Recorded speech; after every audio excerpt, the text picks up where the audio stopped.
J'investis dans les cryptos pour être riche dans le futur. Paire de couilles dans le futal, ainsi soit-il. Mon bitcoin et mon couteau.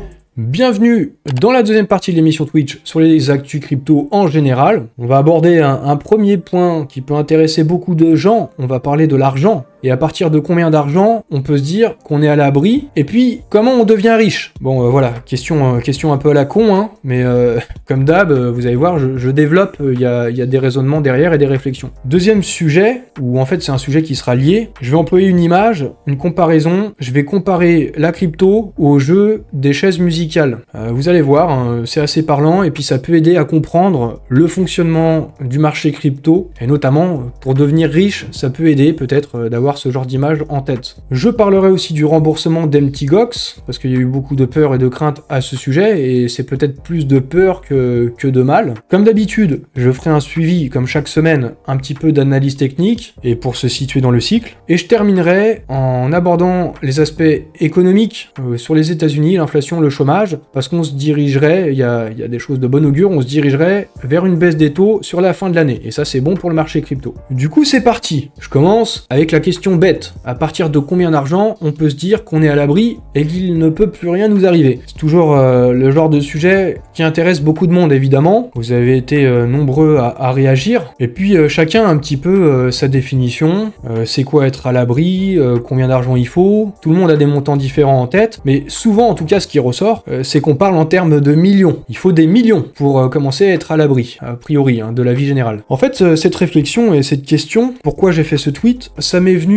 à la suite d'une vidéo de Yann Darwin. Il a parlé des 8 niveaux de richesse, et à un moment il a eu une phrase qui m'a marqué, qui m'a trotté dans la tête même, d'où ce tweet, et à un moment il a dit, à partir de 10 millions, voilà, là on peut se dire qu'on est à l'abri, on peut se dire qu'on est bien. C'est à peu près ça la phrase qu'il a dit, et enfin voilà, ouais, ça m'a marqué. 10 millions, c'est énorme comme somme, c'est peut-être pour ça que il y a les 10 millions là comme ça dans ma tête qui étaient là, à me dire, waouh mais c'est énorme, je ne pourrais peut-être du coup jamais être à l'abri. En dessous de 10 millions, vous êtes sans abri, du coup. Et finalement, poussons la réflexion un peu plus loin. Ce qu'on peut déjà dire, c'est que pour être à l'abri, etc., combien d'argent il faut, ça dépend de chacun. Et il y a plein de paramètres à prendre en compte. Finalement, c'est du sur-mesure. Un des premiers critères, c'est le pays dans lequel on vit. Parce que c'est pas pareil partout, hein. Si vous êtes en France ou en Thaïlande, le prix des biens, des services, etc., c'est pas la même chose. Donc finalement, la question à se poser aussi, c'est peut-être qu'est-ce que vous voulez? Qu'est-ce que vous projetez? C'est quoi pour vous une bonne vie? Qu'est-ce que c'est d'être bien? Et puis tout le monde n'a pas les mêmes désirs, les mêmes envies. Peut-être que pour certains, avoir une petite maison à la campagne, un petit jardin, un potager, avoir de la tranquillité, avoir sa famille et ses amis, ça suffit pour être bien et pour être à l'abri, peut-être à partir du moment où notre maison, on en est propriétaire. Et ça peut suffire pour être bien. Et puis pour d'autres, être bien, c'est peut-être, alors je prends des exemples extrêmes, c'est peut-être avoir un yacht, avoir des villas à travers le monde entier, etc. Chacun ses critères. Donc finalement, il n'y a pas forcément de bonne réponse déjà. Mais poursuivons un petit peu au niveau des réflexions et aussi de ce que vous me dites dans les réponses. Et pour ça aussi c'est intéressant d'avoir plein de réponses, plein de points de vue quand je pose des questions qui peuvent paraître bêtes comme ça au premier abord. Là c'est XJib qui me dit, peut-être la question à se poser c'est pas forcément combien d'argent il faut, combien de capital il faut, mais plutôt combien ce capital peut générer en termes de rente et donc de revenus passifs. Parce que bon, le but d'avoir un capital à un moment donné, si vous voulez atteindre ces objectifs, et quand Yann Darwin dit à 10 millions c'est bon on est à l'abri, c'est 10 millions pas juste en les ayant comme ça et en les dépensant, c'est en les plaçant sur divers actifs, de l'immobilier, les actions, bourse, ETF et tout ça, c'est en faisant des placements et en ayant des revenus passifs. Et en fonction du coup de vos critères, comme je disais avant, en fonction de vos besoins, en fonction de votre définition de ce que c'est être à l'abri, en fonction de la qualité de vie que vous voulez avoir, où est-ce que vous voulez vivre et tout ça, c'est pas la même rente dont vous aurez besoin. Donc finalement, il faut peut-être aussi se poser la question de la rente. Donc voilà, hein, je vous donne un petit peu les clés là, entre guillemets, en tout cas au niveau du mindset et des objectifs à avoir. Mais finalement, pour aller encore au-delà, est-ce que l'argent rend heureux déjà, premièrement? Est-ce que c'est ça qui rend heureux ou est-ce que c'est juste un moyen d'y parvenir? Et au fond là, comme j'ai dit, j'aimerais être à l'abri de ce qui est prévisible, mais l'imprévisible peut toujours se produire. Finalement, on peut être à l'abri de seulement ce que l'on est à même d'anticiper. Par définition, ce qu'on n'anticipe pas, ça nous arrive sur le coin de la gueule. Et sur cette question de l'argent, et ben pour être bien, pour être à l'abri, ça peut être aussi à l'abri de soucis de santé. Parce que de ce que j'observe, de parcours de nombreux entrepreneurs, le risque aussi sur ce chemin, cette quête de la richesse, de devenir riche, d'avoir un capital, d'avoir une rente et d'être à l'abri, ça demande aussi beaucoup de travail, beaucoup d'efforts, et c'est aussi au risque de sa propre santé. Et donc finalement, pour se mettre bien et être à l'abri, eh ben on peut se nuire à soi-même et finalement ne pas être heureux. Avoir cet argent, être en mauvaise santé, je pense qu'on n'est pas heureux. Donc voilà aussi les questions à se poser, faut faire le point sur toutes ces choses-là, je pense. Et une fois que tout ça a été dit, je vous propose ma méthode pour devenir riche avec les cryptos. Pas besoin de s'y connaître en crypto pour devenir riche, il suffit de suivre la méthode qui m'a permis de passer 2000 € à 100 000 € en moins de 6 mois. C'est simple, mais 99% ignorent comment faire. Alors bon voilà, je dis ça en rigolant, parce que c'est souvent, il y a un peu ce type de formulation qu'on voit sur les réseaux sociaux autour de recettes miracles, de formules magiques pour devenir riche, les clés de la réussite, etc. Bon, bah moi en fait là, je viens de vous donner des clés en fait. Je viens de vous donner des éléments qui sont importants, pas tout, mais certains éléments importants. Et parmi ces clés, les choses à vous dire, c'est qu'il n'y a pas de recette miracle, qu'on n'obtient pas toutes ces choses-là sans faire des efforts, on n'a pas tout ça du jour au lendemain comme ça, à moins d'avoir une chance de cocu, de jouer au loto et de taper le million. Mais voilà, ça c'est pas le cas en général, voilà, c'est pas ce qui arrive. Par contre, ce qu'on peut dire, c'est qu'en faisant les efforts que 99% des gens ne sont pas prêts à faire, eh ben on a aussi les chances d'obtenir ce que 99% des gens n'obtiendront pas. Et finalement,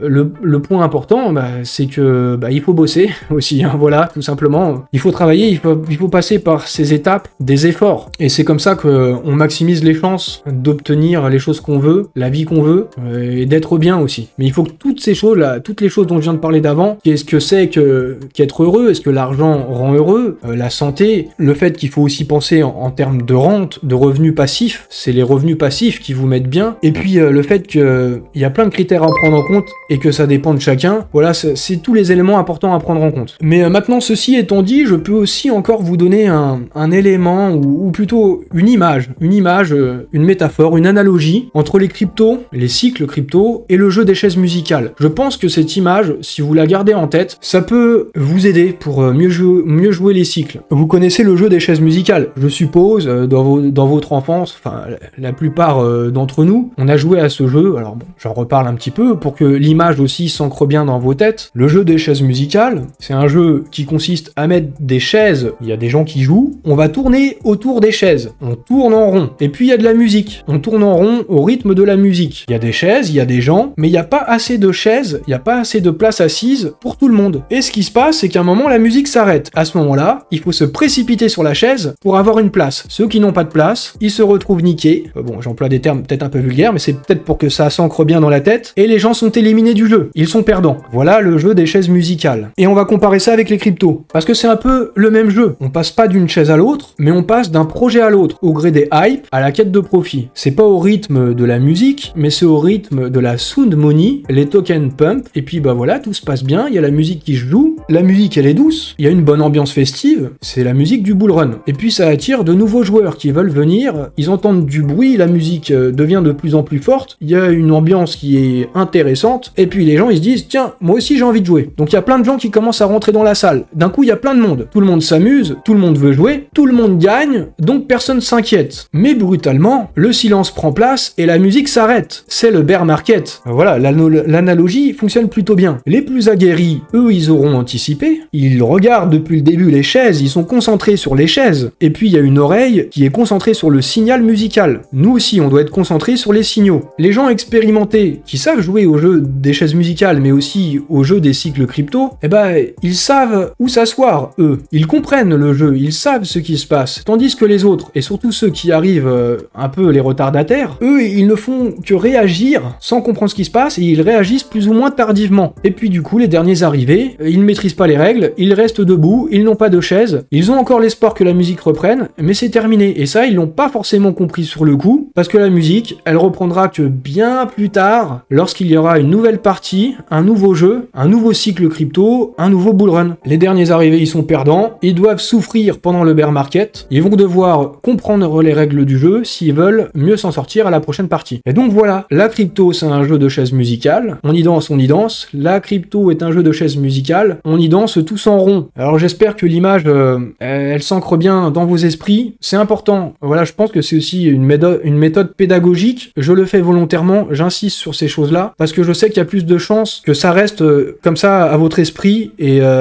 du coup que ça vous soit bénéfique. Maintenant, je vais parler de Mt. Gox, parce que ça a entraîné pas mal de peur ces derniers temps, et puis c'est aussi le genre de choses qui participent à la baisse, à la capitulation, mais peut-être pas pour les raisons qu'on croit, c'est peut-être la peur qui s'alimente d'elle-même. Là, on voyait le 5 juin, Journal du Coin qui nous annonce la nouvelle qui s'est répandue, en tout cas sur le coup, elle a été annoncée comme ça, Mt. Gox commence le remboursement de ses créditeurs en Bitcoin et en Bitcoin Cash. Donc à partir de ce moment, on se dit, ah, ça va vendre, ça va dump sur le marché, ça va baisser. Sauf qu'en fait, c'est pas exactement comme ça. En fait, les créanciers de Mt. Gox pourraient attendre jusqu'à 3 mois pour le remboursement en fonction des exchanges. 90 jours pour Kraken, Bitstamp 60 jours, 20 jours, etc. Donc en fait, là déjà, il commence à y avoir de la nuance. Le remboursement, c'est pas tout d'un coup. Et en plus, ça pourrait même s'étendre longuement. Ça va être progressif. Il y a 3 phases. Un paiement anticipé de juillet à octobre. Donc c'est sûrement cette phase-là, là, sur les différents exchanges. Après, il y aura une phase intermédiaire. Je ne sais pas trop de quand à quand, on sait pas. Et puis un paiement final qui devrait s'étendre sur plusieurs années. Du coup, les plus de 141 000 BTC qui doivent être remboursés, ils vont pas être vendus du jour au lendemain. Donc pas d'inquiétude. Et finalement, c'est la peur, effectivement, qui s'alimente d'elle-même. C'est aussi comme ça que fonctionne le jeu des chaises musicales du marché crypto. Et cette peur, ça conduit à des capitulations. J'ai vu ce tweet passer de Lowski, où grosso modo, il est en train de dire « Chers amis de la crypto, ça a été une très belle aventure, on a vécu de bons moments, j'ai aussi appris plein de choses, ça a été très instructif, mais en gros, c'est trop de souffrance, on en chie, et adieu la crypto. » Donc voilà grosso modo son message, et c'est peut-être un marqueur d'un bottom, peut-être, c'est possible. Je vous parlais déjà du fait la semaine dernière qu'on pourrait être sur cette phase de capitulation. Et effectivement, il y a de la peur, on arrive sur les points les plus bas, sur le Fear and Greed, cet indicateur qui mesure la peur sur le marché crypto, à travers les réseaux sociaux et tout ça, et c'est tombé à 27, c'est le point le plus bas depuis 1 an et demi. Mais dans le même temps, d'après CryptoQuant, qui fait de l'analyse on-chain, il y a les baleines sur Bitcoin qui sont en train d'accumuler à un rythme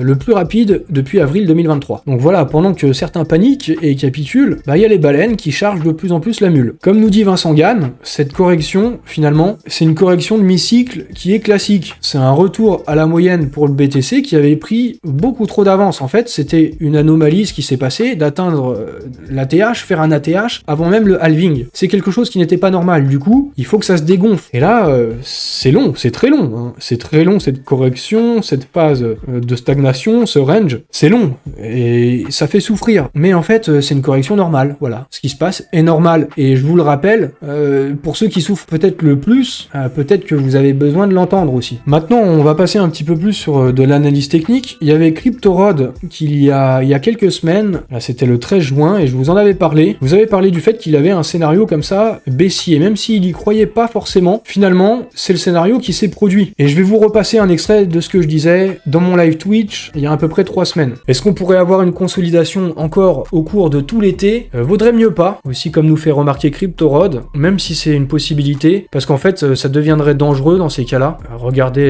là son pattern, on se situe ici, soit faudrait qu'on reparte à la hausse quand même assez rapidement, et qu'on casse une forme de résistance ici, pour enfin décoller, peut-être au cours de cet été, ou alors on partirait sur une consolidation qui continuerait, mais si on touche le bas du pattern, il y a des chances qu'on prenne très cher, et on prendrait très cher au niveau des alts. Mais en tout cas, si ça arrive comme ça, c'est clair que ça va complètement déprimer le marché. Et c'est donc ça qui s'est passé. Maintenant, le marché est déprimé. Et comme je disais dans ce tweet, espérons maintenant un rebond. Alors, est-ce que c'est le rebond maintenant? D'après CryptoRod, toujours, il y a des chances effectivement qu'en ce moment, on soit dans ce mouvement de capitulation sur le BTC. Et lui, il suppose qu'on pourrait peut-être repartir à la hausse derrière. Peut-être là, on voit ça sur le mois d'août. Il y a d'autres analystes qui voient ça aussi, là, comme Deepwell, qui pensent qu'on est toujours dans une phase de réaccumulation et non de distribution, parce que sur une phase de distribution, c'est là où les baleines prennent leurs profits et vendent, et en fait ils se barrent, et puis c'est le moment où il y a le bear market. On n'est pas a priori dans cette phase-là, on est toujours en réaccumulation. Lui aussi, il verrait une reprise en gros un peu plus franche, on va dire, sur le mois d'août, pour ensuite partir et peut-être décoller, conditionnel toujours, décoller peut-être sur le mois de septembre, ou en tout cas plus sur la fin de l'année. Et il y a aussi Titan of Crypto qui voit la même chose, une réaccumulation de Wyckoff. C'est ça ici là qu'on voit, la réaccumulation de Wyckoff, c'est cette figure chartiste, et effectivement jusqu'ici